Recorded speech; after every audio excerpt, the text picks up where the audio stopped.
Welcome to Conversation with H. And we have an incredible guest with us today, you know. She's an award-winning spoken word artist of the highest caliber. She is one of the best in the world. And she still has more to go, still more improvements to make. She's been featured on the MOBOs, TBN UK, the BBC, and more. You may have seen her on PIA, which is Poets in Autumn. Poets in Autumn. Poets in Autumn tour, formerly known as the Clubhouse Poet, you know. She's a poet who don't even like poetry like that. Mad thing. That's mad. Child of God, enough good vibes, a twin and much more. I introduce to you Jessica E. Yes, what's going on, people? What's going on, H? Also known as Poetess Jess. What's going on? Please do. I'm good to be here. I'm good to finally be on this show. You know where people are waiting to be on the show, yeah? And Jess just got the opportunity like that. Don't crack me up. For those who don't know who you are, who is Poetess Jess? Who is Jessica E? And are they one and the same, or are they two different people? So, Poetess Jess, and it's actually Jessica Anastasia, you know. I know. Jessica Anastasia, they are one. Oh, Jessica Anastasia, is that? It's my name. Your first name? Yeah. So your name is Jessica Anastasia, so it's J-A? Yeah. Didn't it? Hold on, I knew it was Jessica Anastasia Eggy, but I didn't know that, I thought the Anastasia was like the middle. No, my name is Jessica Anastasia. Swear. We're learning information, carry on, sorry, my bad. So, yeah, we're one. It's one. Yeah. I'm one person. Do you know what? The name Poetess only came, obviously, because I went to the Guildhall and I thought I needed a name to, I wouldn't say separate myself, but if I'm going to do spoken word, and a lot of my peers and those that were in the industry, they all had names, I thought I need a name. But you saying to me J-A couldn't have worked? It's coming, you know. I feel like there's a shift. I feel like God's going to do a shift and there's going to be a name change. You reckon? Yeah, there's going to be a changing of the names. You know, there's a changing of the gods, there's a changing of the names. There's a changing of the names. Swear. I'm telling you, mark this day. I'm telling you, when you see the name change, I'm telling you, you knew about it first. I'm being so serious. Why the name change though? Because I feel like there's more to me than just... Yeah, literally what... Yeah, there's more to me than just Poetess Jess. Because first of all, I'm Christian. I'm a child of God. That's what I am. And I know God's calling me to that ministry side. He's calling me there. I believe he's calling me to that ministry side. So, and not just the ministry side, but motivational speaking, all of these things. And just to limit myself to Poetess Jess. So Poetess Jess is there. She's live and kicking right now. Like, I'm here. I'm doing that right now. That's what I'm currently doing. Yeah. But long term, it's a mad thing. Yeah. Jeez. It's a mad thing. Let's go back then. Let's look at it back. Let's go back. Little younger Jess, yeah. What was your upbringing like, and what are the particular moments that you remember that kind of stick with you today from growing up? So my upbringing, my parents were not saved at the time. Yeah. My mum's mum was saved, and her brother. So my great uncle, he had a church. They were part of Kojic. They were the Healing Church of God in Christ. Yeah. And they were very old school. Okay. Like, I am determined. Yeah. They are from part. They were old school. Yeah. And so and his son is my godfather. So I would go to the church. That was the family church. You know, everyone the family link up. That christening, everything. Yeah. It was always at that church. So I grew up in that church. Yeah. So big up the Healing Church of God in Christ. You guys are a big part of me. So my dad wasn't saved, and my dad was actually on drugs. Oh wow. Yeah. So from when I was born. Yeah. Up until he got saved, I've known my dad to be on drugs and stuff like that. So my upbringing, I wouldn't say that I had a bad upbringing. We were spoilt. There was 4 of us. Yeah. Older brother, then me and my sister. I'm a twin. Yeah. And then my younger brother. And we were spoiled kids, we were loved, but there was obviously, like we see in a lot of families, dysfunction. My mum wasn't saved, my dad wasn't saved, and it was just, so we did see a lot of arguments. We did see sometimes my mum and my dad argue, my dad got kicked out, but then he always came back.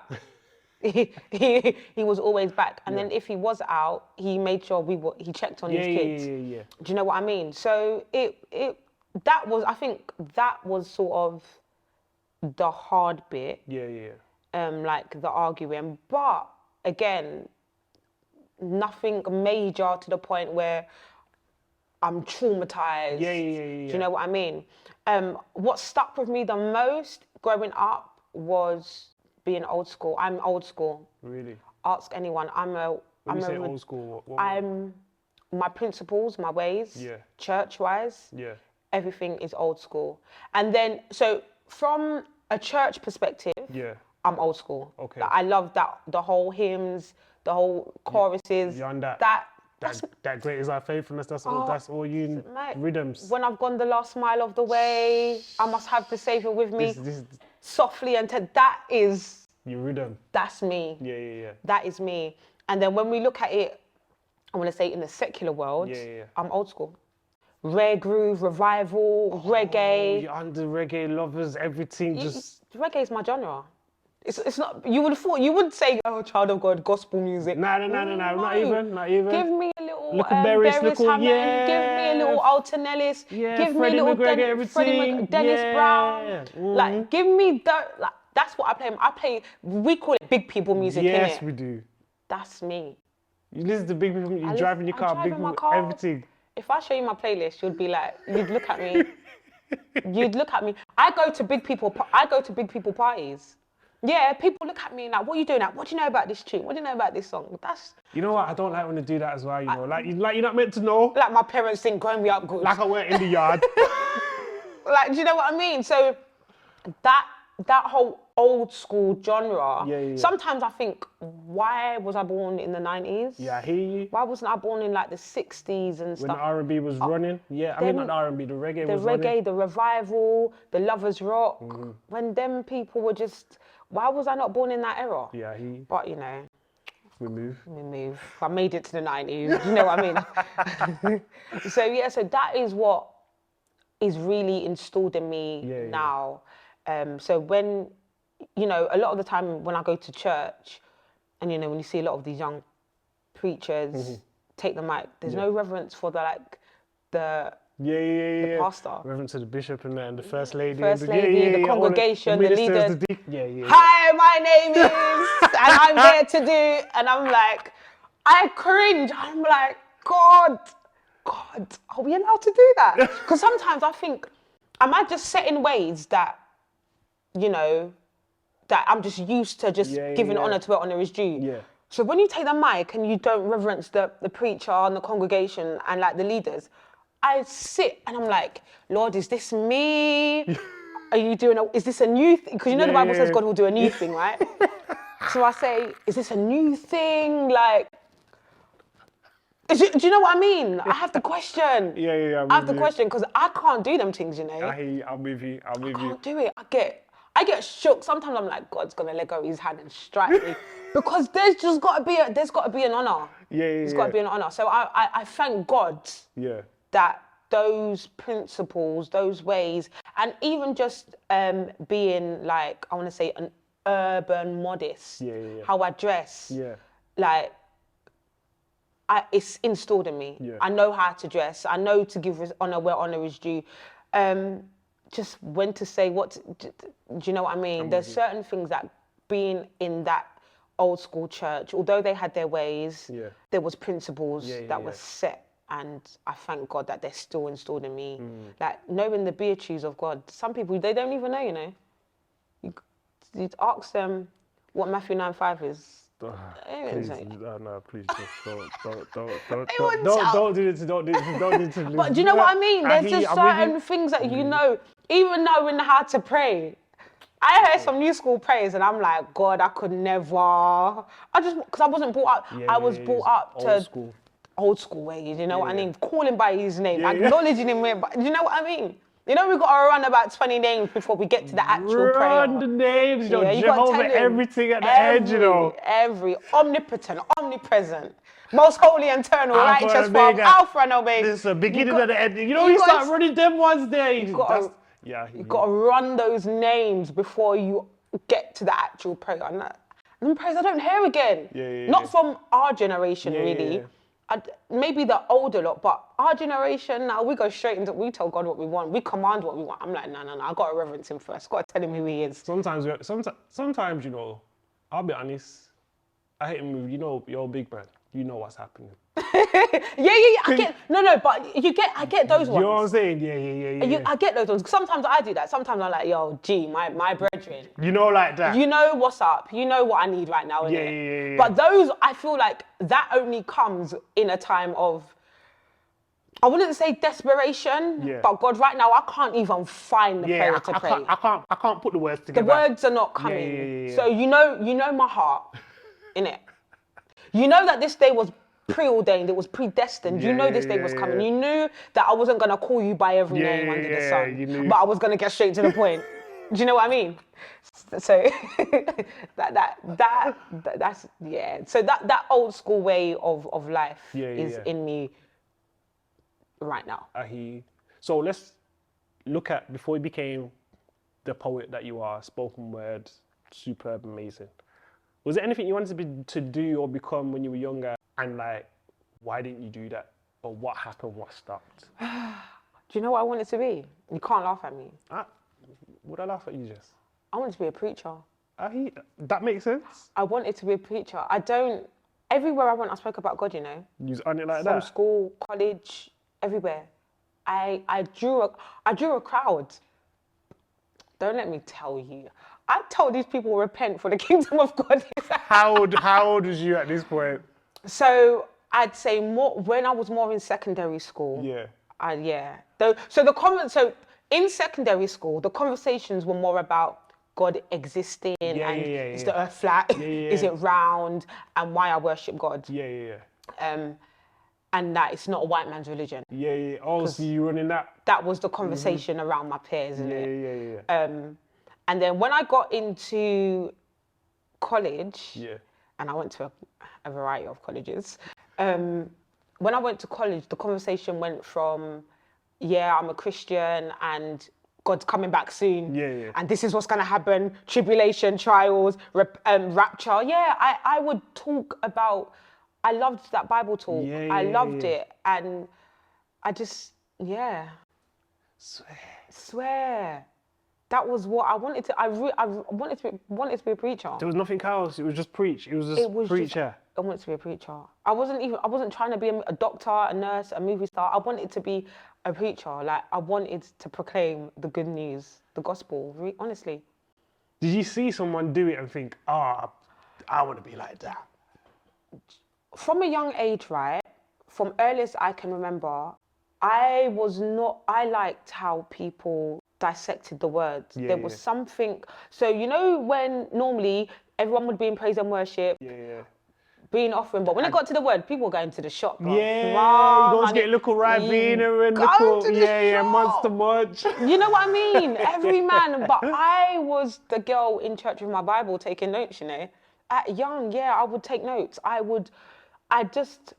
So like my preachers are Iona Locke, Jackie McCullough, Bishop Noel Jones, old school ones. Preachers. I still listen to them now. People like, Jess, have you not passed that? No, because I need to know how they do it. How, like, especially Noel Jones, Bishop Noel Jones. He's got a way of how he just gets to the, and you're thinking, how did you do that?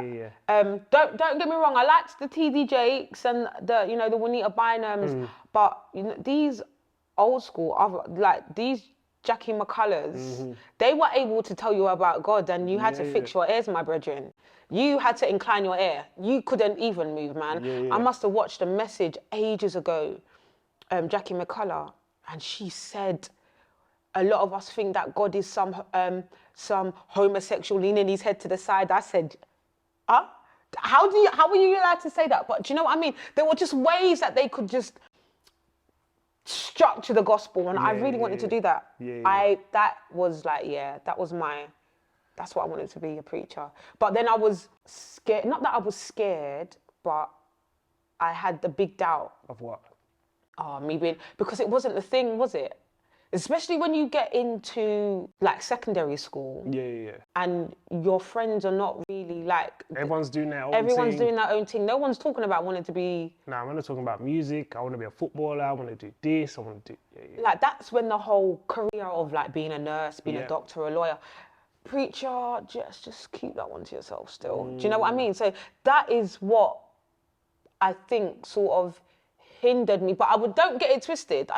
It was still there. It was still strong in me, but I wasn't vocal about it. Because you don't have that support around you. Because people ain't like, oh yeah, that's good. People are like, oh. Do you know what I mean? Yeah, I'm with you.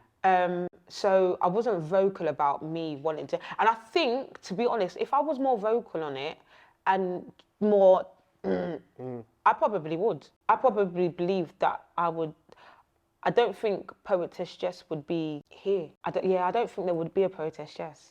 We're gonna circle back to this. And I'm gonna tell you why we're gonna circle back to this. Because as much as you're saying you're not a traditional preacher, in what you do, to certain people, is considered that. So the way you utilize your words, and we're skipping so far in the story, but the way you utilize your words and the way you utilize what you've learned in terms of scripture and how you put it across is similar to how a preacher would do it in his sermon or her sermon. So as much as you might not have the title of this person is coming to preach or speak or give a sermon, that doesn't take away from the impact, the similar impacts that you have with the words and how you use them through your poetry and your spoken word. And when you grow up, or now that I've learned, you don't have to be a preacher behind the pulpit. So in somewhat, you can say I am doing that now, but ideally I wanted to be behind the pulpit. And the Bible says... You wanted the noise and the... I wanted that! Yes. You know, I wanted to jump to the side. Yeah. I wanted that. So how does this kind of all fit into you going to an all-white school, or practically all-white school, in primary school, secondary school, go to an all-black school, practically. College, you say you go to a mixture of colleges. How does like your Christianity, you wanting to be a preacher, all these kind of things, how does that fit into first primary school and you being one of the few black people there as well? Because I'm guessing, was it like a... I guess it's not a Christian school, which is a normal. No, it was a normal school in Wanstead, Essex, and it was. I was the only black girl in my class. Yeah. But to be fair, there were the odd few, it was in a predominantly white area. So naturally you're just gonna have more white people. You're just gonna have more white people. Yeah. But when I was in primary school. Yeah. I didn't really see colour. I never experienced like, oh, you're black or none of that. That wasn't like my best friend at the time, Isabel. She was white. I wasn't an outcast. Or You felt a part of something. I felt a part of my school. There wasn't. From what I know, Mum, if I'm wrong, correct me. I don't know if I ever came to until someone was racist and said the little black girl. I don't remember. But I never saw that she was white and I was black. Yeah, I'm with you. Do you know what I mean? Yeah. So it was only when I went into secondary school and then I just saw, wow, there is more people that look like me. That was like... That was a big thing. That was a shock to me. Because it was just like, oh, there's black and there is actually black and white. And there were people that, how can I explain? You connect with more because you grew up the same.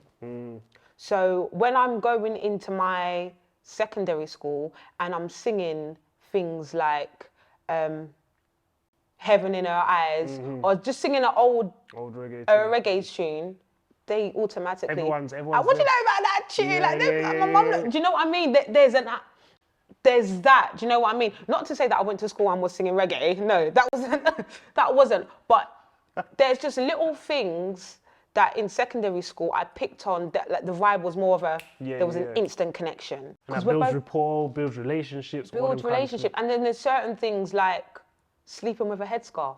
Yeah. My friend. Mm-hmm. All black people done that. Yeah. You weren't just, do you know what I mean? Relaxing your hair, getting your hair plaited. Like just those little things about talking about getting your hair plaited. They understood. Yeah. And again, I didn't go to school and was like, oh my God, I went to school, my mum plaited my hair and it hurt. No, that was never the case. But just coming up in conversation. In conversation, it was like, oh wow, that's me. So that is when I realized that there was more of there's colour and colour exists. Went to college, and when I went to college, my colleges were a bit more black. They were black. Why did you say that? Because imagine I went to a school that was in Wanstead. Yeah. Now Wanstead is predominantly white people, and I went to a school in Beckton, East London, Newham. Wow. Okay. Culturally there is, massive. And then again my colleges culturally where there is just black people, and I think I want to say subconsciously I made the choice to go to an all black sort of. I think I was influenced more by my peers. Got ya. Because I think if I had stayed and went to like Wanstead High, where everybody went from primary school, it would have changed my perspective. It would have changed my view on college, of what college I went to. I don't think I would have went. I don't even think I would have went to college. I probably would have went to Wanstead High. And then went to maybe the sixth form. Yeah. But again, it's predominantly white. So I think my decision and my college choice was influenced by my peers. That's crazy, because we'll get onto where you went in terms of music and drama school. Yeah. Because then that kind of takes you back to primary school. But where I'm more aware of colour. Exactly. But I want to talk about, there was a time where you was it like 14? You're about 14 when the song, the instrumental came on. Oh, no, I was about, I would say 14, 15. 14, 15. Yeah. You know, and obviously, let's talk about that. That's hurtful. Do you really want to touch that part of my heart? You know why we have to? Because it's a part of your story. I know, but that part. Because that part of the story really sets off Poetess Jess to a degree. But it also lays dormant as well. Because there was a crushing in that part. You know the story, there was a crushing. I understand there was a crushing. So for those of you who don't know, do you want to tell the story or do you want to tell the story? So obviously I went to an all black secondary school. And I went to school, and majority of us millennials were in the era of grime music, weren't we? The Lethal Bees, the Crazy Titch. The Wileys.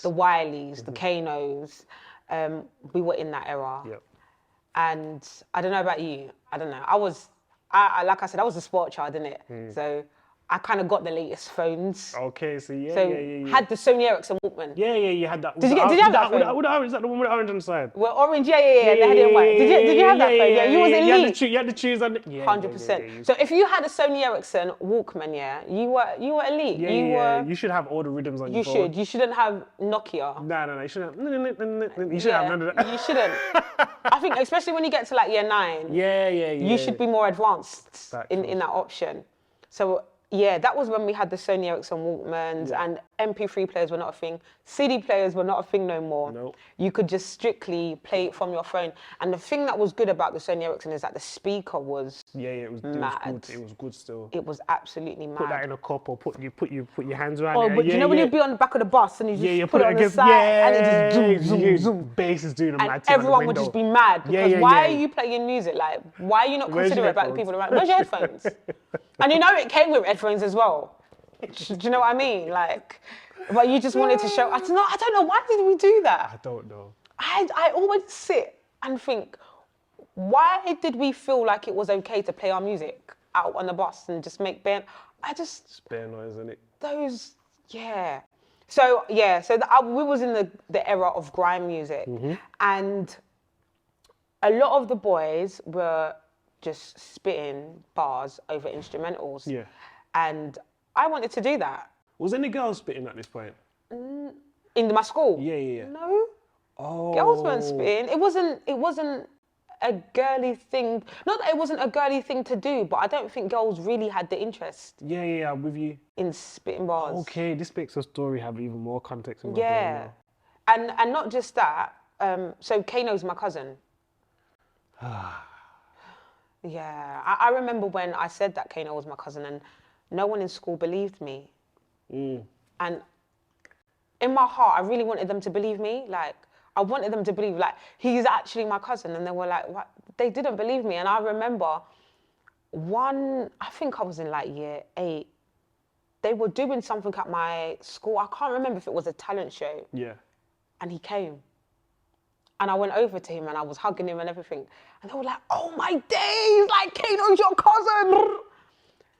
And in my mind, I was like, yeah, look at you, lot. Like, you lot are best, like, you lot, look at you. Like, yeah, I'm with my cousin now, isn't it? And you know, it wasn't one of those just, oh, you're all right, cuz. Nah. But it was those. It was like, yo, what's going on, cuz? You good, yeah? Yeah, I saw you last week. Yeah. One of them ones? Yeah. And they were looking and I was like, in my mind, I was like, yes, this is, yeah. So it was like Kano was my cousin as well. So not to say that just because he's my cousin, I should be able to do it too. But it was. But there's an expectation that rise. There's an expectation. And you don't know about expectations until you do something. Yeah. Do you know what I mean? So I remember that back then, it was just about the wordplay, the substance. Yeah. It was about how you could even cussing your mum. Yeah, it was about getting the reloads. If you get a real, you could repeat the same. If you had that cadence, if it was you just. could. It's the like, aggression as well. Yeah. All of that. Yeah. And back then, right, what I loved and appreciate back then about that era was we all knew it was bants. Yeah. No one took it to heart. No. You see, like drill. Hear me, drill. 'Cause don't listen to the rubbish. Yeah, drill. But drill. Yeah. It's different. It's totally different. I'm scared, bro. Yeah. I would never want to be on a drill beat because I feel like if I go on drill, if I say the wrong thing, you're coming for me. Yeah. But back then, it was just merely it was banter, it was laughs, it wasn't personal. Yeah. So I could cuss your mum, and I know I wasn't getting rushed afterwards. Yeah. It was a cool thing. Yo, those bars. Yeah. Like, I respect that. Yeah, Do you know what I mean? Yeah. That's what it was, and that's what I loved about it, is that we could be playful, we could cuss each other, and we could still get along. Yeah. So it was about the content, it was just about everything. And I loved that. And just grime, I just loved grime. Yeah. And it was people's stories, and people were just being honest, they were being real. This is where they came from, this is how they're trying to survive, and I loved that. Yeah. So I remember one break time, the boys were just there, and the instrument, I think it was Ghetto Coyote, or was it a Benga? And it was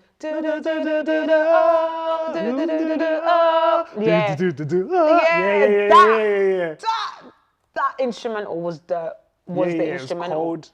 And it was the thing, the boys would go over and they would be skanking and getting it, and they would go in rounds, and do you know what? They would draw crowds, and it wasn't a deliberate. It just happened. Yeah. It was just happened because obviously the noise, the cussing of the mums, everyone's like, what's going on over here? Yeah. So it was like a performance that they were putting on, and I was like, yeah, defo, that's what I definitely want to do in it. And because already I kind of had that ability. Yeah. And I had the ability because there was Kane, and my older brother, he would buy like the Lord of the Mics. Yeah. Jammer and them, man. Yeah, DVD where they. So I kind of had like, I could do this. So you like in your head, you're like, oh yeah, this is. And when you sit and you listen, you kind of mimic what they do. You just kind of have to add your own words. Yeah. You know what I mean? Yeah. So you get the beat and how they say it on the beat, and then you just make your words to kind of. So I was like, not light work, but I'm gonna go for the kill. Yeah. And that's what I proceeded to do. Try to go in for the kill, and I remember I rehearsed. Like it sounded sweet in my head, you know. it sounded like, it sounded top tier, bro. Like, you couldn't. You couldn't know tell you nothing. You can't tell me. I'm coming to crush your mum, Bridget, and this is the way that it's gonna go. Like, hate me or love me. And then the boost for me more was that Kano was my cousin. Yeah. So I felt like I'm entitled to do this. Yeah. It's in my blood. It's in my. You know, blood. It's in my blood. Yeah. It's in my blood. And I remember. So yeah, boys were going around now, and I'm getting ready, and I'm listening. And they're going around one by one, and they would spit maybe 8, 16, 32 if they wanted to, and I believe, I want to tell you that what I had prepared was between 8 and 16. It was between an 8 and 16 bar. So it might have been a 12. Could have been a 12, 12 bars. And I remember getting ready to spit, skanking my head with the man them, getting ready. And you know, these times, this is when we had like the Scooby-Doos. The Just Do It bags. Had the lollipop in the hair, had the dummy on had the slick, and it was all... Everyone was wavy back down there. And ready, like, get to me now. Do you know you're waiting for that? Because what it is, you've got to know the timing of music. Yeah. If you don't know the time of music, oh my, that's it. It's if you come in 1 second late, on an instrumental, there's no, just stay silent. It's finished. I didn't know these things. I'm new. I'm going in like I've got this on lock. Like, I know what I'm doing. Because remember, and I'm forgetting that there's maybe 4 boys that are going to go before me. So I could come in at any time. And this was the beauty that these boys displayed, that they just knew how to come in any time. So for girls, we got to count. Man, them just got to move their head and boom. But we've got to be, we got to be prepared. We have to be more prepared. We've got to be more precise. And we're perfectionists. So I'm like, remember, I've planned for the start of the song. These times I'm like middle of the song, innit? So like, it's not even tuning, because the instrumental changes, doesn't it? Like the beat. Do you know what I mean? It's all changing. So I'm not listening to the tempo. And that's where I get it wrong. I'm not listening to the tempo of the music. I'm just listening to the beat of it and where I think sounds right. Do you know what I mean? I should come in at this point because it sounds good. I was dead wrong. I was so wrong, man. I came in... I don't know what happened. I know what happened. I refuse to believe it happened, but yeah. It flopped. It went... I don't know, like I can't, like words can't describe, like, because every man's waiting on you, innit? And I'm going in there like, I'm ready. You know what's crazy? You know what's probably being heard at the back?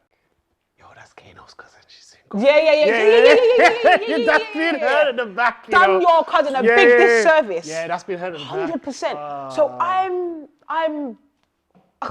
Jesus, I shouldn't even be rocking my head, mate. This is hurting me right now. I'm getting ready, and do you know, like, as it gets towards me, I'm like, the more I say the lyrics, the more it sounds wrong. I'm like, and I go in, and it flopped. It flopped, and that's it. You know, because there's a crowd in it. At least if I went first, there's not so much of a crowd because people don't know what you're doing, innit? And even if you went first, you wouldn't know when to come in. No, but I kind of would know, because I've been practicing it from like the first bit. So I would know. Okay. I would know. And this is why, guys, in anything that you do, be the first to do it. Be the absolute, don't wait on it. Be the first. I swear to you. Because that way you can say you did it. No one saw you do it, and I was calm with it. How have you, Jess, spun this around? No. Serious things. Serious. I hear you. I'm being serious. If I went first, or even second, There wasn't a crowd. There would be no laughter. I would have not been the laughing stock of my school. You wouldn't have flopped if you had gone I first. wouldn't have flopped. And even if I flopped, no one would have cared. But you see, when you have 6, 7, 5, when you have a man in front of you, and then the crowd starts to draw. Yeah. And then the anxiety starts to come. Do you know when I was, people spoke about me for 40 days and 40 nights. Like the next day I tried to say to my mum, I'm ill, like I can't go into school. Yeah, you have to do them ones when something like that happens. Yeah, I'm with you. Do you know, I understand that. Do you know, I would watch movies, right, where like embarrassing things would happen to people and they would go into the toilet and eat their food. I fully get it. Because there's no mercy. There's no mercy. And then, do you know what? You are the laughing stock until it happens to somebody else. It's something, so you have to, and you don't know when that's going to happen. Yeah, it could be tomorrow. It could be tomorrow. It could be next year. Week. It could be never. Yeah, it's long. It's so long. And it's long, especially when you're in a black crowd. So sometimes you got to be in white spaces. Sometimes you got to be in white spaces. Because they will see it, hear it, air it. We as black people, we don't let things go. No. That's our problem, Because now your face is attached to what happened. 100. And it's always it's going to stay attached. What did you learn about yourself in that? What I learned about myself is that I couldn't do anything on beat. And always go first. Don't try and be with the big boys. Don't try and G with the big boys. Don't. And then another thing is that a lot of the boys as well, they've been doing it since like year 8. Yeah, you've been watching them. I was just watching you. I was just a spectator. Now I'm like, but do you know what? I saw that I have a level of confidence in myself though. Yeah. Because I took a leap of faith. Yeah, you did. I tried. And you was the first? You was the only girl? I was the only girl. And from that point, so I went back and I told my brethren, like, this is what happened. Yeah. Thinking that she would, empathise with me. And, Jess, she did not even try to do that. She didn't even try to console me. Yeah. She laughed at me. And I was like, you're meant to be my brethren. Why be here? Like, your friendship card needs to be revoked because you're laughing at me. Does that make sense? Like, what would I laugh at you in that? Because I was crushed. Don't get it twisted. I was crushed. Yeah. I knew not to hit certain territory. That was like, you know what? That is for Mandem. That's a spectator sport for you. Yeah. That's not what the Lord ordained me to do. That wasn't in His will. But that made me realise that I had to become. That's why I'm Poetess Jess. That's what I'm trying to say. What happened was now, my friend, in her time of laughter, she sent me a clip of P4CM, Poets for Christ Movement, PIA. And yeah, she sent me a clip and it was of Ezekiel, the poet, and I Am Genetics. And they done this Bride of Christ sort of theatrical. When I saw these people, right, I didn't know. Whenever I hear about poetry, it's always Shakespeare. I don't know about other. Other things. Like, I'm not really. The only time I want to hear these and thous is if I'm reading King James, quite frankly. Hear you. Do you get it? 1,000%. I'm not really Shakespeare fan. Like, poetry wasn't. I loved English. Yeah. But no. Yeah. Not with poetry. And when I saw these people, right, when I saw Ezekiel and when I saw I Am Genetics, I was like, that's what I'm supposed to be doing. Wow. Like, that, it was so mad. Like, it's like a light bulb moment just went off. That is what I'm supposed to be doing. And then I wrote a poem. Well, I called it a rap. I called it a cappella grime rap. Yeah, it wasn't on beat. And it was when I done it at the Rock. When Jesus shows up, demons get blown up, the devil gets shot. That's the one that was my first ever spoken word rap poem that I done. So you see, if that didn't happen, would, as much as you're like, Haych, you even make me say this story. That is the start. That even though I didn't see it as the start, But that is ultimately the start. Because if your friend don't laugh and then send you the thing, where would I be? So that has to happen for those events. Do you know that was a setup in it? That was a divine 100%. setup. That was a setup. God, he was like, do you know what? I'm gonna make you flop, because if you don't flop, you're gonna just put all these man them to shame. Yeah. So you've got to flop because I've got other plans in store for you. That's how I see it. God knew you had bars. He just weren't meant to go on the beat. Yeah, it wasn't meant to be on the beat. You don't like that? Come on now, come on. He knew you had bars. He knew it. You knew you had bars. You was ready. You was like, yeah, no, I'm gonna say it. But God was like, no, that's not the avenue or the area I need you in. That's not it. So yeah, so that was I want to say that was like my one-hit wonder, because I didn't know how I went around doing this when Jesus shows up. Oh God, every convention, every youth Sunday, to a point where someone was like, "That's old. Like, have you got anything new?" And I was just like, "Yikes!" Like, but I didn't know how to get that out of you again. Get it out. Okay. Again, so poetry was really left dormant for a long time. How long are we talking? I want to say that incident happened. When did I leave school? I want to say that incident sort of happened in 2006, 2007. Yeah. And then I saw the P4CM, watched them, wrote my piece. Say in 2000 and I wrote that in 2009. Yeah. I want to say from 2009 up until 2015. What? That's 6 years. What's happening at that point? So at that point, I'd gone to college. I went in to do journalism. I was just doing other stuff, working.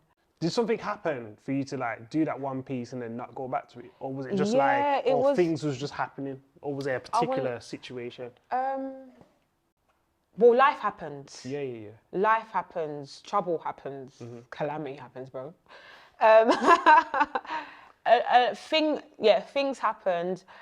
And not just that things happen, but I think more so like I didn't know if that was for me.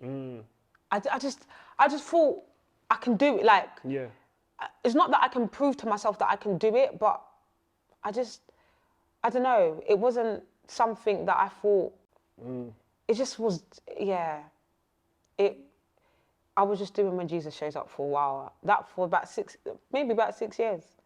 Yeah, and it didn't move until 2000. Yeah, so 2013. I met a lady called Tanya Akwa. Big up Tanya, and she had this group ministry. She had called Tia, the Inner Attitude. And it was creative arts. It was about emotional well-being. It was very heavily prophetic. And it was all about character and maybe just more personal development in a Christian sense. I'm with you. Yeah. And she hosted these at her house, I want to say every week. So every week we were learning about self-respect, self-esteem, self-worth. So she had this category called the colour girls. There were 7 girls, and each one represented a colour. So one was red, so red, green, gold, purple, but they all represented, I'm so sorry that I can't get this because I've been in Tia, up until now I'm in Tia. But I've got a head block right now. But yeah, so it was self-esteem, self-worth, self-respect, identity, belief, aspirations, and confidence. Yeah, so they were the 7 girls. They had colours attached to it. And each week we worked on a girl, until, because it was really it was Holy Spirit led. So sometimes we could be on this journey for a while, and then things twist up and stuff. But it was identifying where you're at. So that is what we've done with her. And then she kind of, from it being in her house, it shifted to her that she wanted to do like a play. Okay. In my old church. Yeah. So my old church was New Testament Assembly. Okay. In Tooting. Yeah. And so she done a roll call for women to come along, and yeah, so she sat them down and said, okay, guys, so this is the vision that I have. This is Tia. This is what it's about. This is the vision that I have. Yeah. Do you want to be a part of it? Boom, boom, boom. And so Tanya really saw the gift. Tanya saw the gift, and that's what it just takes one person. One. I can't stress enough here, and I'm breaking protocol right now, but guys, don't try please thousands and hundreds of people. It's about one person. Always the one. It even talks about in the Bible about God leaving the 99 just to look for one. And with me, Tanya, it just took one person to see the gift, yeah? And I always say, it's okay to have, it's a great thing to have potential. Yeah. But the frustrating thing about potential is that it's another thing to work at the level of potential. So Tanya saw the potential and was like, do you know what? I need this girl to function at the level of her potential. So walking with Tanya, 2013, and she exercises the gift that I write another poem. And I write another poem for this play. It's called the Proverbs 31 play that she put on in Tooting. So I write another poem for this play. Then she's like, okay, cool. I want you, I want to take this vision, this play, I want to stretch it, and I want to take it to Catford Theatre. So now another roll call, another play, where she's taken this thing, and now what she says to me is, I want you to write this play in spoken words, narrate the whole play in spoken words. So now she's stretching me. I'm like, Jesus. Because I'm like, bro, right now I've only got 2 poems to my name. I got 2 poems in the bag, and that's you want me to write a whole and so done that in 2015. And then she toured with it was called Broken. She toured with Broken, so she went Catford Theatre, Fairfield Halls, even went to Birmingham, South Africa. Wow. Yeah. A lot of the places that she went, I was unable to. Yeah. Because I went to the Guildhall. And that's where we ended up at the Guildhall. Let's talk about Guildhall. Let's talk about that. So obviously, as we talked about already, you went to all white primary school, or practically majority white primary school, let's say that instead. And then you went to majority black secondary school, then you went to majority black college. You go to the Guildhall now. Yeah. Which is famous school. I didn't know that. I didn't know. So I went to a few colleges, guys. I got kicked out of college. Sorry, Mum. Mate, I did. My mouth really got me into trouble. So I went to the Guildhall in 2017. So I went to uni late. I refused to go to uni anyway, because I just saw the stress of my peers, staying in the library. That's not what God planned for me. God didn't plan for me to sit at a computer 24 hours, for my eyes to bleed, for me to cry, to get in a dissertation God did not plan that for me. God planned soft life for me, you know. Soft life, I was just about to say. Happiness, yes. Yeah? God planned soft life. I was not doing that. Oh, God. I wasn't doing that. So Tanya worked in a youth hub. Yeah. So she got a lot of leaflets and booklets for people that wanted to go to uni or colleges. So she saw the Guildhall had sent her the leaflet. So she calls me, yo, Jess, I've seen this course, this uni course. And she said uni. I was not checked out. Checked out. I checked out. She's like, yeah, they're looking for spoken word artists. They're looking for this. And in my mind, I'm thinking, who am I? I'm not really a spoken word artist. Like, I do spoken word, yeah, but just because I done Broken and Proverbs. Yeah. She had done fashion shows as well, and I kind of wrote a few poems for that. Yeah. I was thinking, don't call me an artist like that. But okay, I'm listening to you, Tanya. Yeah. She's like, yeah, I really think it would be good for you. The closing date is this day, and da da da da da da. So I'm not interested. Yeah. So she says it's the Guildhall. I don't know what the Guildhall is. At this time, I think I was working in M&S. But anywho. Yeah. She says, yeah, I want you to go. Yeah. So done the application, got to pay £50. Was it 50 or 60? Either way, it wasn't refundable. Yeah. So I'm just like, oh, this is long. This is just long. It's long. Yeah. Anyway, I applied, and then they were like, oh yeah, you've been accepted for the callbacks to come in and have like interview. Yeah.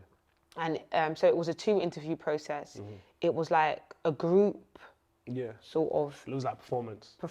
Yeah. Group sort of thing setting, and then individual audition. Got ya. So I was like, yeah, Tan, I've been accepted to come in, and da da da da da. So I've gone in, and there's like bare kids. But obviously, because there's so many people, there was a wide range of diversity. Yeah. So I'm not looking at black or white at the time. Because I'm just thinking, oh wow. There's bare people. There's bare people. Cool. So I done our little group activity, and then it was the final solo auditions. So I was thinking, yikes, like what am I going to present to them? And so be it, I had the poems that I wrote from the show. So I was like, that was the lifesaver, because I didn't have anything prepared like that. Yeah, and all the work that I'd done, it was Christian work. So I was like, yeah, I wasn't exercising the craft outside of outside of that Christian space. The Christian space. So I've gone there and I've done the poem. Yeah. And then so there was a panel of like, there was Diana, there was Jacob, say 5 to 6 people. Yeah. All in their profession, actors, because it was a collaborative course as well. So they had to have had a variety on the panel. Yeah. So I remember I've gone in and I'm like, he who spoke into the darkness. I can't remember what poem that I done. Yeah. And I'm always being told that I've got a voice. My voice projects. Yeah. And I'm in maybe a bit bigger than this, but there's acoustics. So it's just louder as well. So you can just hear it kind of sounds like I'm shouting. Yeah. And I remember Dinah Stab said to me, okay, I want you to do that poem again, but I just want you to do it not as a performance, but just me and you.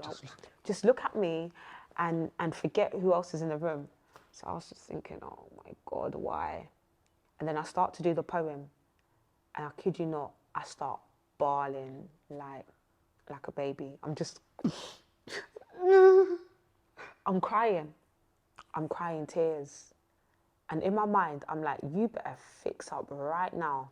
Fix yourself up right. Pattern up quickly. Get with the program, Jessica. I'm getting mad at myself because I'm like, why? It's like the Holy Spirit coming and I'm doing all of this, but the flesh is like, if you don't fix up right now. So after that, she was like, yeah, I wanted to get to that part.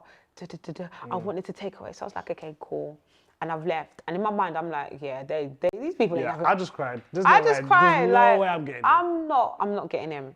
I'm not getting in at all. So that was that. Left.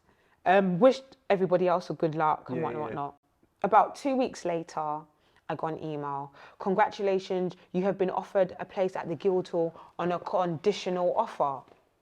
So it was a conditional offer now. And the conditional offer was that I had to present an artistic portfolio. I had to write about identity and what else? And it was something else. Lo and behold, I had just done Broken in Catford Theatre. So you had that portfolio just nice enough. So I had a artistic portfolio. I had to write about identity. Tanya, coloured girls. That's what you've been working on. Identity, what I had been working on. I'm like, at the time, I'm not thinking about how God has strategically ordained this moment. I'm just like, Tan, this is what they've said. So I've gathered everything in, gathered it all up together. And then Tanya made sure, she was like, send it to me first. So you can read it and check so it I can go out. And so I've done that to Tanya. And then Tanya sent it in. And then they accept me. I go into the Guildhall. And I do have a bit of imposter syndrome. Like, really? What am I doing here? Even with all that you'd already done up to that point? Yeah, but I didn't see it as, I didn't take it in and see it as anything. And then you're not even looking at the Guildhall like it's something? Yeah, 'cause I don't know what the Guildhall is. I just know that I'm at a place? A fancy, got a fancy, I didn't know, I had no idea. Because remember, I'm not into uni, you know? Yeah, I hear you. I wasn't, my heart was not set for uni. To be honest, I don't know what my heart was set on. Did you feel like you didn't deserve to be there? Not that I didn't deserve to be there. It was, what am I doing here? Okay. Because the way that I saw it was, my peers knew what they wanted to do. Singer, rapper, producer, they knew that. I was like, I'm coming into the Guildhall to do spoken word, but I've got like two poems that I can call my own, because everything that I done with Broken is actually the Broken plays. Do you know what I mean? So, and these people are proper seasoned in their craft, you know, like proper got it going on. I'm here. What am I doing here? So and I remember, so I became friends with Bashi's sister. She was in my class. It was so just absolutely just ironic that tell a lie, the class was diverse. Yeah, I'm with you. The school was not. The class was diverse. The school was not. Yeah. So I was like, we became friends, and it was her that was like, do you know this school's like one of the biggest schools in London? And I'm like, is it? She's like, yeah. She's giving me the lowdown. Yeah. So I'm like, I go home and I research, and I'm like, oh snap! Now I need to be serious. I need to fix up. Does more imposter syndrome sink in then, or is it just from that point? Not more, but it's just like, oh, okay. This is serious. This is serious. Yeah, this isn't just. Yeah, I'm with you. It's not just your local uni. Yeah, I'm with you. This is serious school. Like, yeah. They only accept the best. So they saw something in me. Why I'm here, because it went from like 200 and something people. Yeah. They had to move that down to like 80, to move that to 50, to only 12 people being in a class. Yeah. I happen to be one of the 12. Are you noticing a pattern though?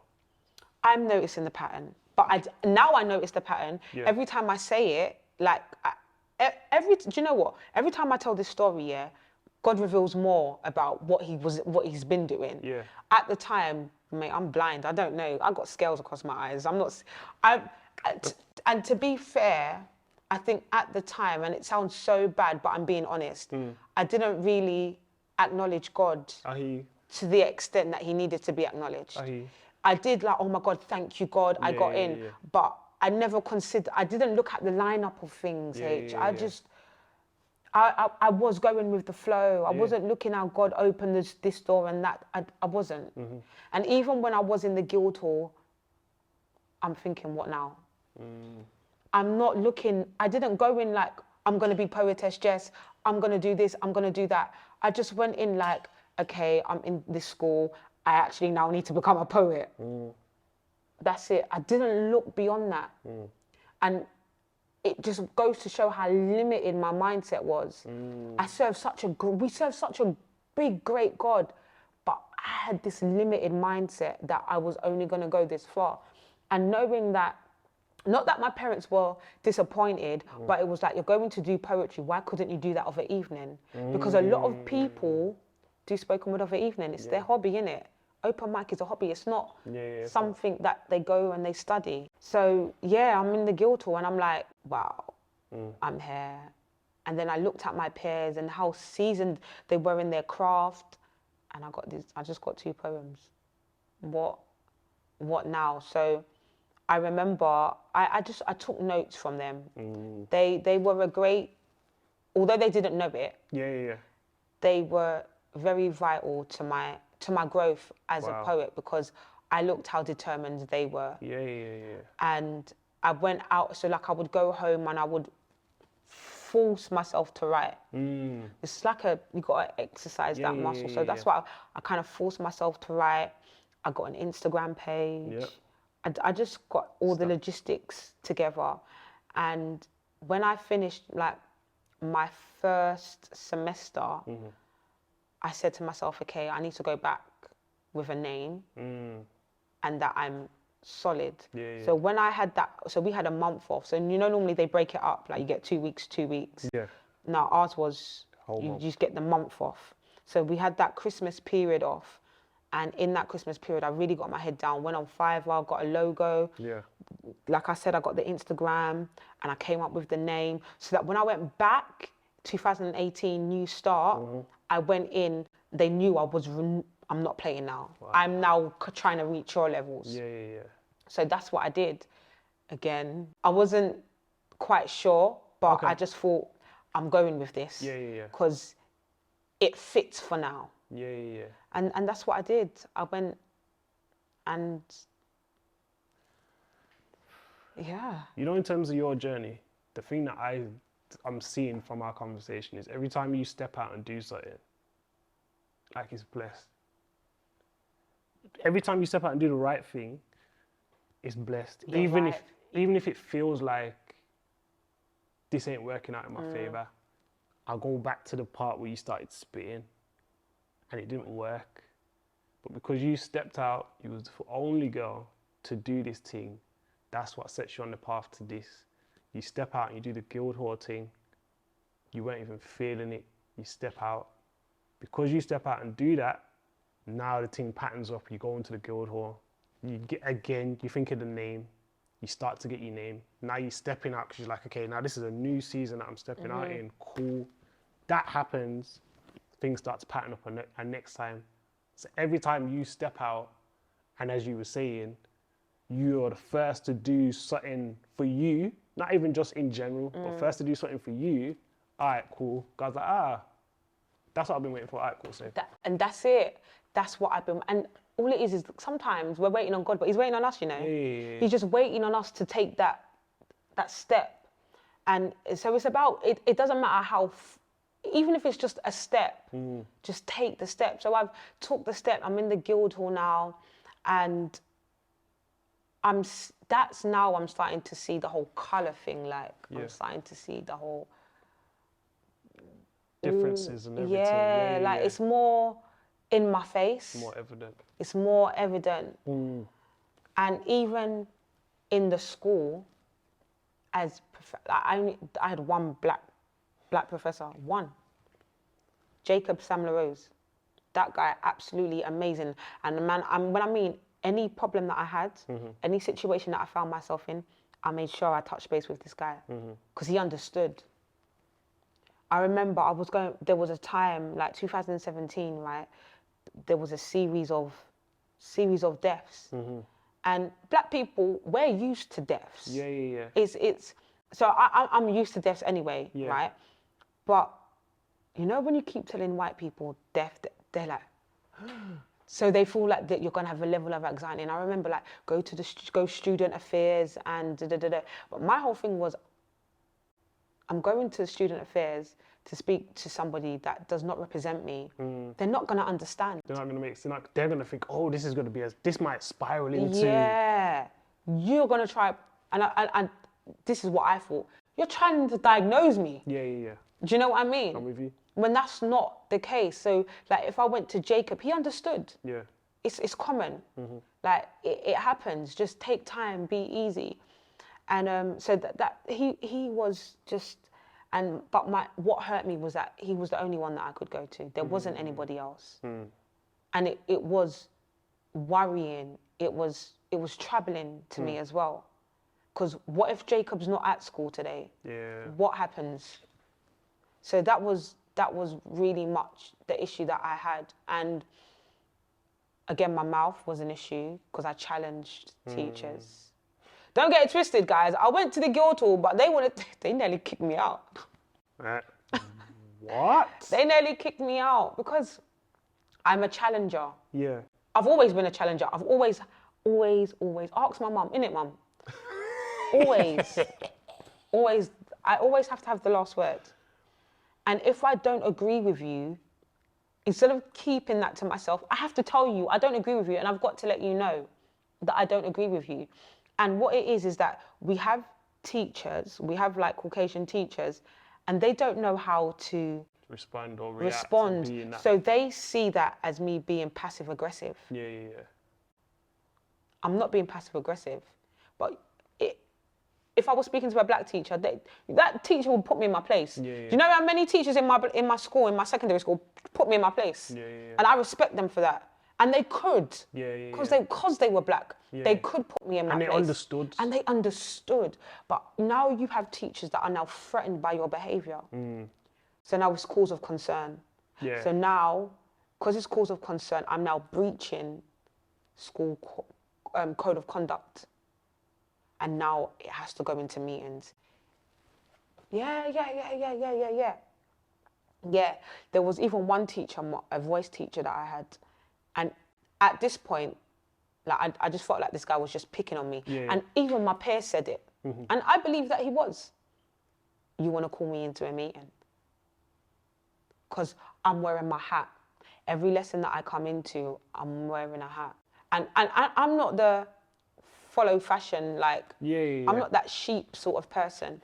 So if one person says, oh, like, take off your hat or da-da-da, okay, I know it's really bad of me, yeah, but does me having my hat on affect my voice? That's my issue. Do you get it? That's the issue. I know. God's still working on me, you know. I'm still a work in progress.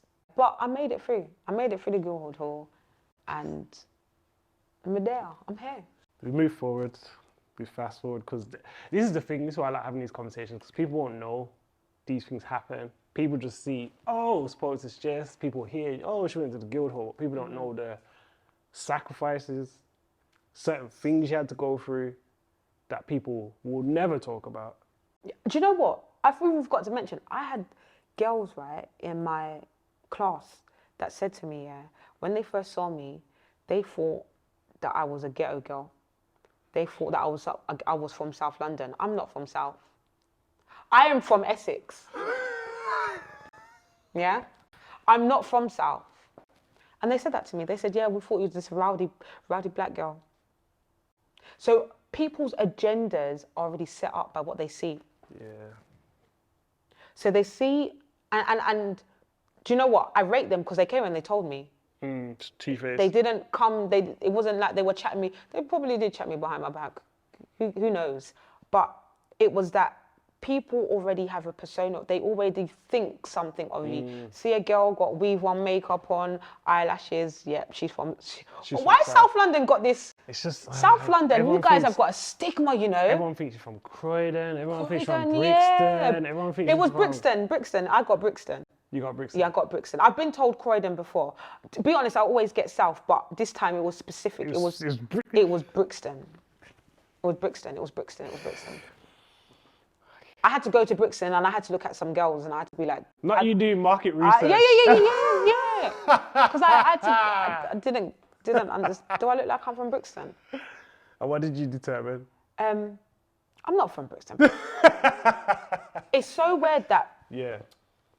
A lot of people think I'm from South London, but people in South London know I'm not from South London. Do you get it? Yeah, that they can tell. No, you're not one of us. You're not from here. You're not one of us. You're not part of the genre.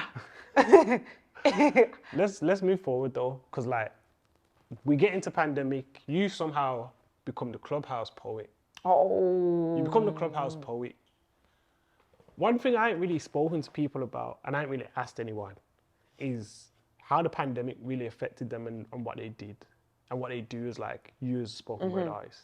How did the pandemic affect you because it seems like it was a positive light from certain areas and maybe negative as it was for everyone in other areas? Is that the case? Yeah, so the pandemic, right, I found it was interesting. Yeah. I didn't see it as a negative. Quite frankly, I love my own company, you know. I hear you. I'm with you. So I wasn't really, oh my God. It didn't affect you as much? It wasn't a mental, like, I found it a time to work on my craft. I found it, and also I was still at uni in the pandemic as well, so I had something to do. So it wasn't like I wasn't doing anything. Yeah. Because there were some people, nothing to do. There was nothing to do. I'm with you. So I was still in uni at the time, just doing it online. Yeah. And I just found it a time to just work on my craft and just get closer to God. Yeah. Because I felt like, oh my gosh, when we go back to church, like the manifest presence of God's going to come down and we're all going to be on the floor. Yeah, it's going to float. But we move. So what happened? So how I got into Clubhouse, right? So I was on, you know, kind of get idle. Yeah. And so I was on Twitter and I saw everybody hashtagging CH. Yeah. Don't know what that's about. Don't know what it's about. Yeah. And things were happening on this CH. Yeah. CH is going off. Like, oh, was you in this room, CH? And I'm like, what is CH? And at that time with Clubhouse, you had to be invited. Yeah. It was like some elite social society. Like, you couldn't get in unless you was invited. Someone had to invite you to this club. Yeah. That was, that was Clubhouse in its prime. I loved it. Yeah. And so I went on as Poetess Jess, but not to be Poetess Jess. Yeah. I just went on because all my socials. If you're gonna find me, just find Poetess Jess. Everything was Poetess Jess. So I was just being nosy. Yeah. I was just being absolutely nosy. I wanted to see what this app was about. Everybody was ranting about it, and so there was a hype about it. But I'm one of those people. I don't like to be in things when it's in the hype. Hype. You want to either be at the start or I wanted the start or towards the end. So I joined December 2020. December 2020. So as the hype was kind of like. Well, it was still a hype. It was still a hype. It was still a hype because I had seen it for a while. Yeah. But I didn't. I'm not going into it. So it was still a hype. So I've gone onto this app and I'm like, okay, so now I've got to follow people. Yeah. And people have got to follow me. And you know, you've got this like default hallway, so there are already rooms and stuff like that. Cool. So, cause I know Kojo the comedian. Yeah. He was in a room. Yeah. So he's in a room. I go into Kojo's room, and that's where like them man there are all in that room, and it was called Grand Rising. Yeah. The Grand Rising room. So I would go into that room, and you know, Kojo being Kojo, one thing I love about that man is that he gives opportunity and he gives publicity. Yeah. So he was like, yeah, Poetess Jess, she's a hard poet, what and whatnot. But obviously these men are probably thinking, and because Kojo's into poetry, it just makes sense. It makes sense. So, you know, you get talk. I'm not much of a speaker as well.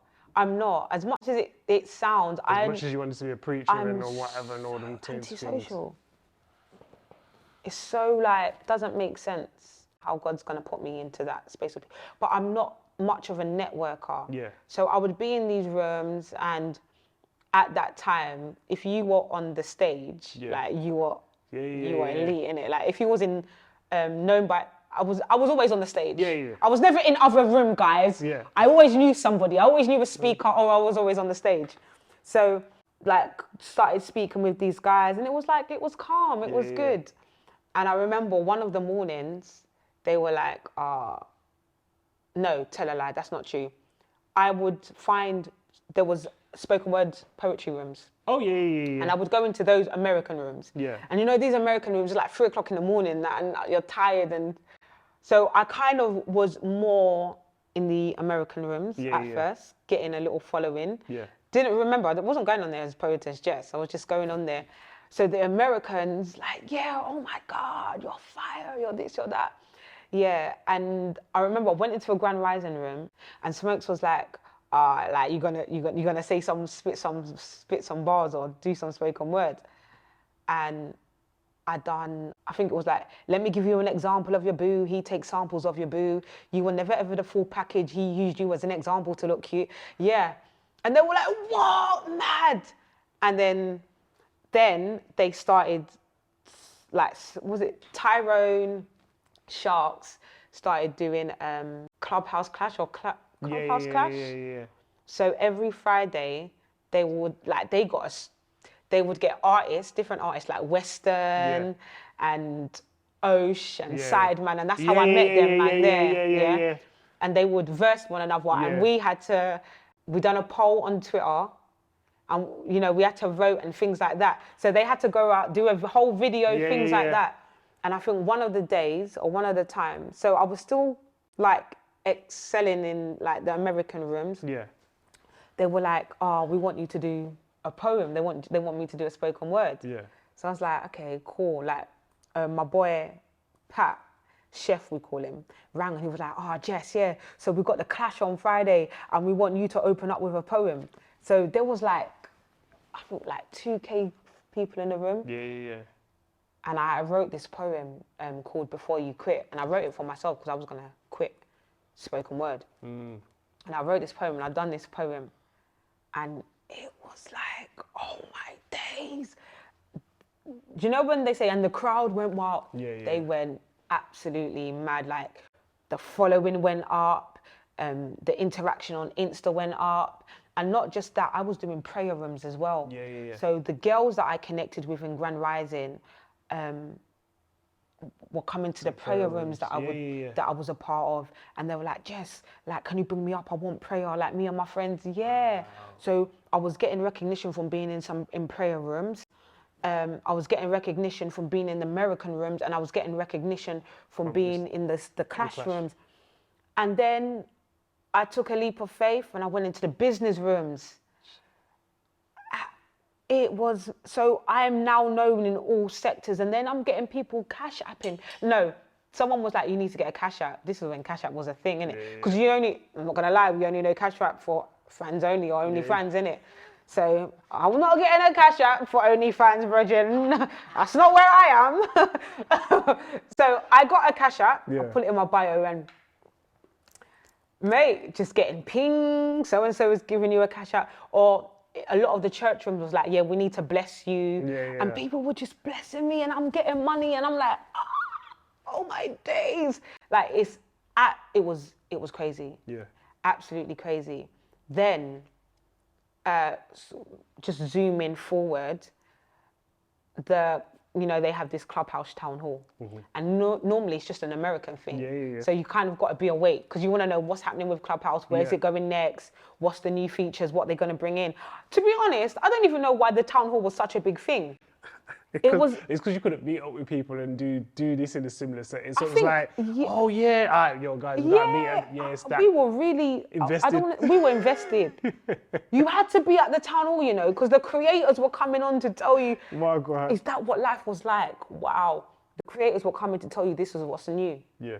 And I got an email from one of the Clubhouse assistants. Yeah. But before I got this email, what happened was, there was 9 a.m. in London, a room called 9 a.m. in London that had Abraxas, Nathan, Hector, and Eric Sterling.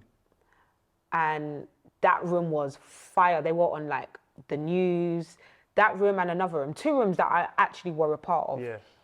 And they were in this room, and 9 a.m. of London, because it was black people, they got, I don't understand how, thousands, and I always used to see the room, but I never went in, innit? Yeah. But they were celebrating a pivotal point. I think they got to a certain number of followers. Yeah. So I went in the room, and people were going round congratulating them. So I put my hand up to go onto the stage. I was so intentional with what I'd done, This is how I got you, Abraxas. And I went in there, and I want to say, And I was like, listen, Abraxas, Eric and Nathan, before you quit, remember why you started, remember why you lit your flame, and remember why you sparked it. They went, crowd went wild again, because now I'm seeing 3K people, so I'm taking advantage. So everyone now is, so that's how I got into contact with Abraxas and Nathan and Eric. So they were like, you're mad, you're fire. So then I kept in contact with them. They added me on all the socials and stuff like that. And I want to say it was through Abraxas, yeah, because I don't know, but because I know because he was like the icon of Clubhouse. But this was before he was the icon. They were doing a London town hall, the Clubhouse founders. And so they contacted me and said, can I come? And I was thinking, I've never heard of them wanting the arts in a town hall. Are you seeing what's happening here? Exactly. So even in the American one, they've not had that. Like, they may have had like Snoop and P. Diddy and them, nah. Like, I even got a shout out from Tyrese. So they've contacted me. They were like, yeah. And I had wrote a poem about Clubhouse. And I ran that poem. And they were like, what? They were like, they didn't know what to say. They were speechless. And then at that time, everyone had put on Instagram, Jessica, It was like the publicity. They had taken a snapshot and tagged me and mentioned me on Instagram, on Twitter, about me being on Clubhouse with the Clubhouse founders. It was like, they were mind blown. Like, just like, they even said, where do we go? Like, what do we do? And then they had a Clubhouse Global Jam, and they were like, yeah, we want you to be a part of that. So they got like different well-known artists to be a part of this Global Jam and do spoken word. So I done that, and I got the name the Clubhouse Poet. Are you understanding that every time you stood out, you stepped out, and you went, you know what, I'm going to do this. Oh, I'm going to be intentional about this. Opportunity came straight after that. Oh, I'm going to be intentional about that. This is just Clubhouse, by the way. I'm going to be intentional about this. Oh, okay, this opportunity is coming. All right, I see this room. I'm going to be intentional about doing this. Every time, this is your life.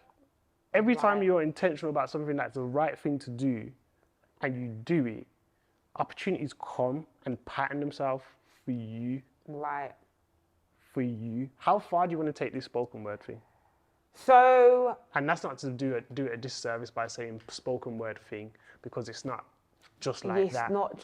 It's not. Do you understand? Yeah, 100%. Do you know what, yeah? Like I was saying to you earlier on before we started the actual conversation, I see God taking me into different spaces. And it's more ministry. Yeah. But don't get it twisted. Spoken word is always going to be a part of me. Yeah.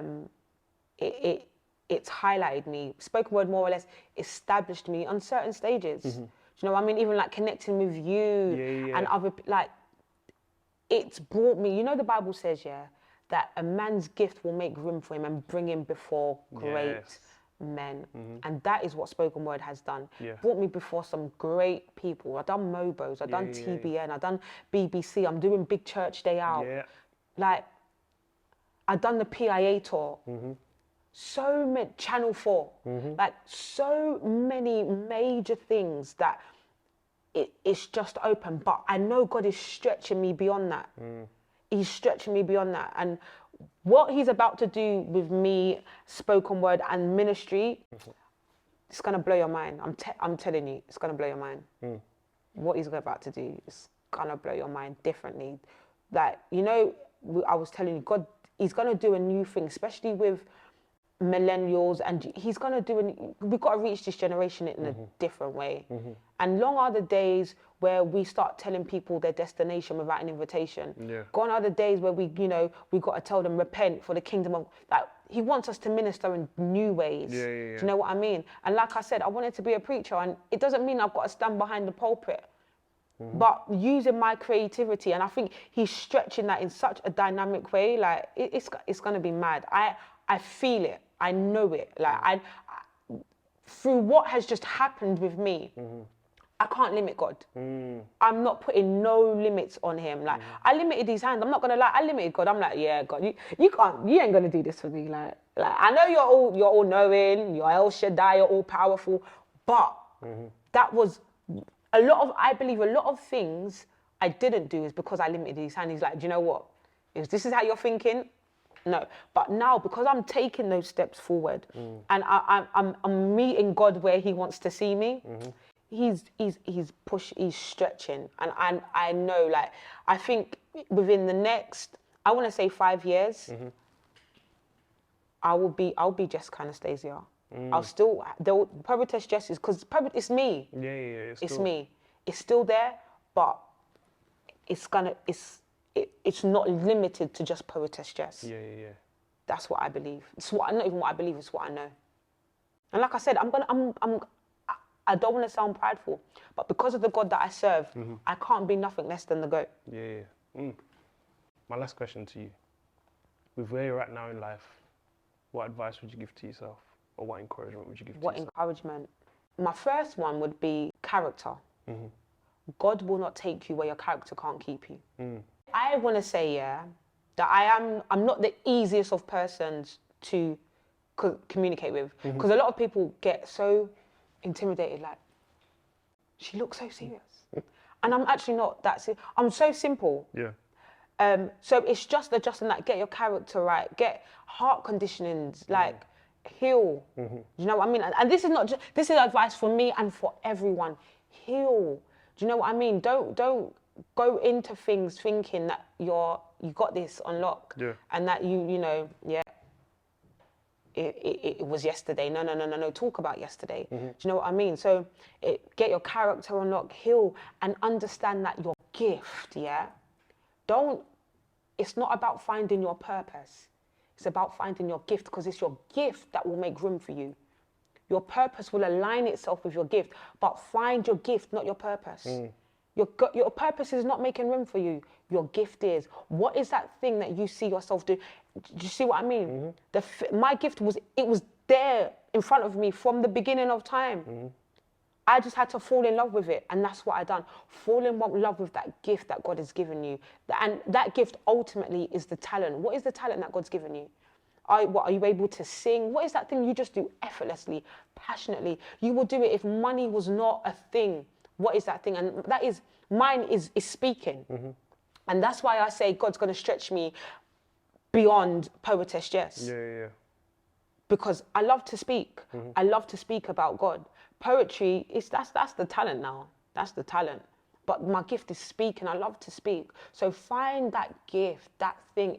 I'm telling you, it will make room for you, and it will bring you before great men. I am a living testimony of that. Like, no one can tell me that God has not got his hand on me.